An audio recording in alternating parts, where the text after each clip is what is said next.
Hello and welcome to this week's FBF News Recap, where I take a look back at last week's news and look forward to this week's new releases.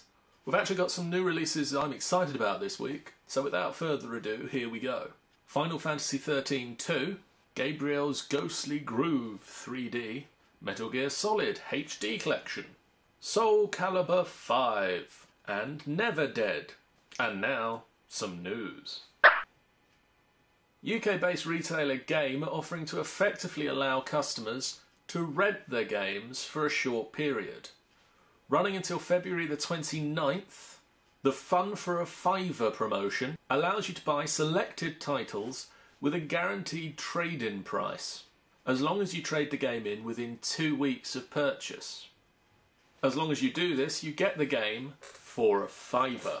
The first games that have been announced for this are Final Fantasy XIII 2, Mario and Sonic at the Olympic Games 2012 on the 3DS, Soul Calibur 5, The Darkness 2, and Tekken again for the 3DS. So if you're interested in getting any of those games but are sitting on the fence, as long as you trade them in within 2 weeks of purchase, you get them for effectively a fiver. Last week we heard rumours that Microsoft were planning to phase out the Microsoft Point, their online currency. And Eurogamer have had confirmation from inside sources warning developers to not be expecting to sell their games using the currency. The sources claim that the phase out will take place sometime late in this year, probably with a full unveiling of the new real-world currency scheme at E3 in June. Warner Brothers have unveiled the latest expansion to their free-to-play Lord of the Rings Online, The Riders of Rohan.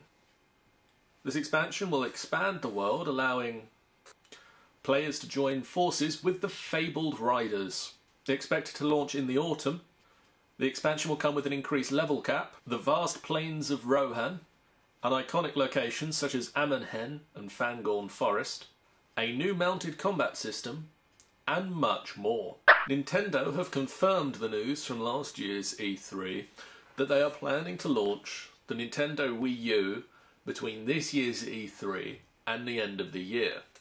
Nintendo President Iwata stated to investors that the Wii U would launch within the holiday period in Europe, the US, Japan and Australia. The announcement was made on the back of the Q3 earnings report, which showed a 49 million yen loss to the company.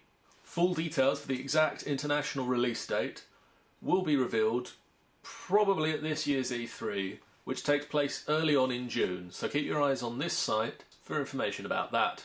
Now before I go, very briefly, we've got a brand new look over at Final Boss Fight. I've been doing a lot of work over the weekend and the tail part of last week and early this week sorting that out. So head on over, let us know what you think, because we think the website works even better than before. So please come and have a look at that. Also, we've joined Tumblr. So if you want to socially interact with us, you've got a whole new arena in which you can do that. So head on over to finalbossfight.tumblr.com. Follow us on there. I'll see you next week, guys. Bye.